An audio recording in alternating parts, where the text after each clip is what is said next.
Hello everyone, you are all welcome to the Week 8 Security and Policy Risk Management case study presentation. I'll be presenting on cybersecurity incident response exercise. First, a brief introduction about me. My first degree was computer science, BSc, had 4 years combined working experience while in Nigeria as a network technician and system administrator. Completed a 2 years postgraduate certificate in cybersecurity and computer forensic at Lambton College. I'm also a SANS-trained intrusion detection analyst with experience on deep packet analysis, packet manipulation, IDS, IPS configuration, and more. I'm also CCNA trained and CCNA and CCNP trained. So let's look at the agenda for this presentation. This I must inform you beforehand, it's not like the previous presentations that you've been seeing. This is for most part storytelling and like the Tiger movie we watched, only that this is fictional. I'm not really good at storytelling, but I'll try my best to keep you along. So we start with the day's event, which is time based, and then there's a question and answer, a question about the day's event. Then there's a second day event, also time based as well, with questions at the end of the day. The second part of the presentation comes in 2 or 3 days time with answer to the question asked in the day 1 and day 2, recommendations. Hopefully you will have recommendations from me at the end of this presentation. Yes, like I stated earlier, this is a fictional event, so yeah, let's dive in and look at the background of this fiction. First Bank is a company that is celebrating its 10th anniversary with special events planned throughout the year. The year previously, Best Bank embarked on a 5-year strategic plan to expand its reach and services. Paramount to the plan is the acquisition of US Military Bank, which have a long-standing contract with DoD to provide financial and insurance services to both retired and active duty military personnel. The new combined entity will be called US Best, staffed by Best Bank personnel. The new delivery channel website will be called www.bestformilitary.org, which is contracted and hosted by Host Secure. So the first marketing campaign will be a thankful slogan, in quotes, "We are grateful," and some other discounted insurance programs follows as well. Active duty and retired military personnel can access the website by going to the www.bestformilitary.org. Yeah, so the one of the event starts as early as 7 a.m. on Wednesday, and the marketing campaign commenced with several posts on social media, Facebook and Twitter, informing members of both institutions about the acquisition and the We Are Grateful promotion. And all members are also encouraged to visit the www.bankformilitary.org website. And just 2 hours after that, 10 a.m., Sam Smith, Vice President of Marketing, receives information that there is a high volume of traffic on the site recorded already, and of course that calls for excitement.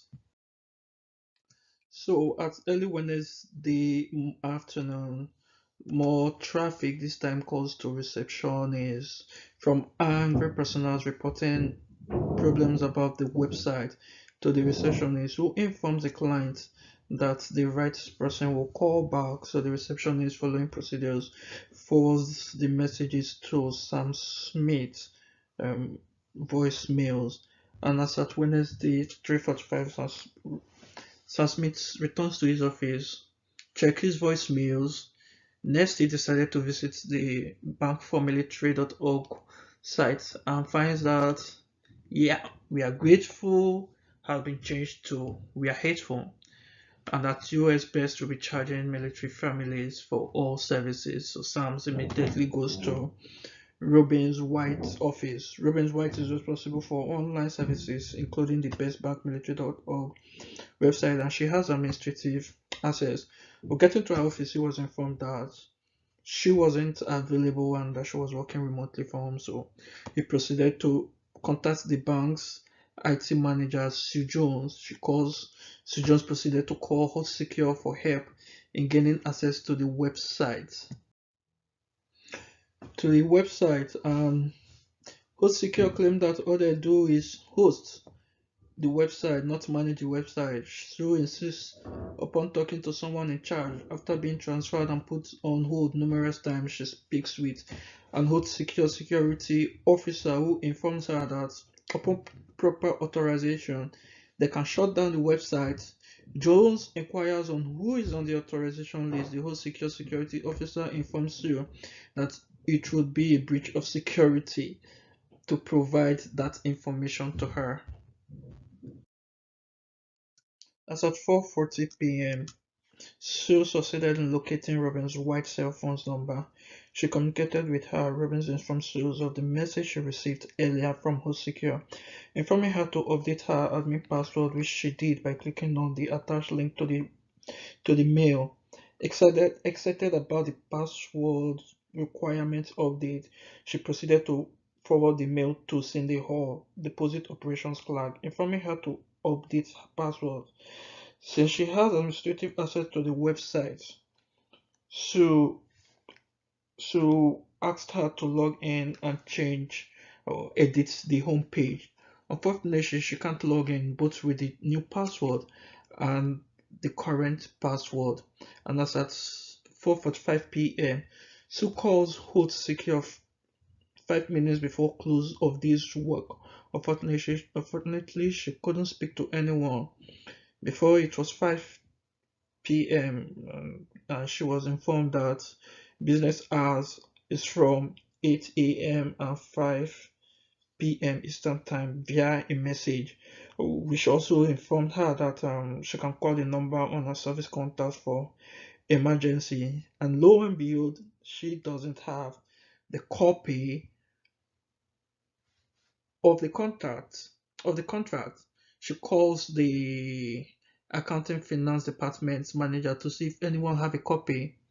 Everyone in the department is gone for the day. So at 5:10 p.m., with all indications pointed to the fact that nothing can be done, Sue Jones informs me that there's nothing she can do until the next day. Sam decided to update Facebook and US-based website informing personnels that they are trying to do everything possible to fix the situation and also apologize to them. This is so bad. Yeah, this is so bad. And yeah, that is the end of the day's event. And here are questions about the day. So, number one question: what do you suspect is happening, or what has happened? Well, I won't answer that yet until the next presentation. And number two, what actions, if any, should have been taken? Number three, who should be contacted and what should they be told? And four, what lessons can be learned from the day's events? Yeah, so we proceed to, so here we are, second day of the event, Thursday, 7:30 a.m. precisely. Sydney Hall, with no knowledge of what is happening, first task was to retrieve previous evening transactional activity. And to her surprise, she saw so many bill transactions all going to the same account and all started minutes after midnight. Well, she assumed that the retailer is having special midnight, I call it miracle. Yeah, funny, at midnight. She then proceeded to her mail to find Robin's forwarded message informing her to update her new password. And she did so. And 30 minutes earlier, 8 a.m., customer service started work. Immediately, I found so many calls from military personnel reporting fraudulent bill transaction. The CSR manager called Sydney Hall in deposit operations to report the problem.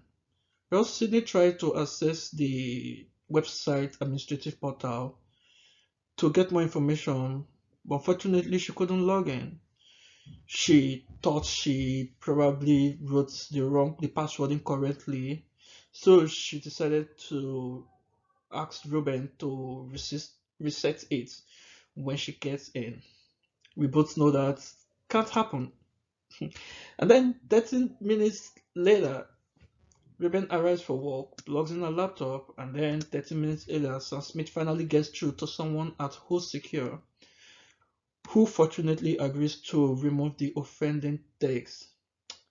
And he was relieved and informs Joe Bench, the COO of Best Secure. And then Thursday 10 a.m., Sam Smith arrives for a weekly senior management meeting. Well, after all that has happened, no one wants to be in this situation. No one. Well, he connects his iPad to video projector and displays on the screen an anonymous blog that have taken time describing the defacement. The defacement lists the URL for bankformilitary.org administrative portal, the usernames and passwords for the administrative account, and member account information. That is bad. He scrolls down to the next blog entry, which includes private internal bank account correspondence. That's really bad. So yeah, second question for the second day. What do you suspect is happening or has happened, and who, if anyone, external to the organization should be notified?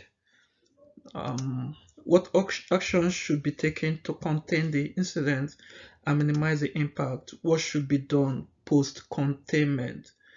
This ends the presentation for this part one. I hope to get your recommendation and maybe answers to some of these questions. I'll be delighted to see that. And thanks for the time. Have a nice day and have a nice week too.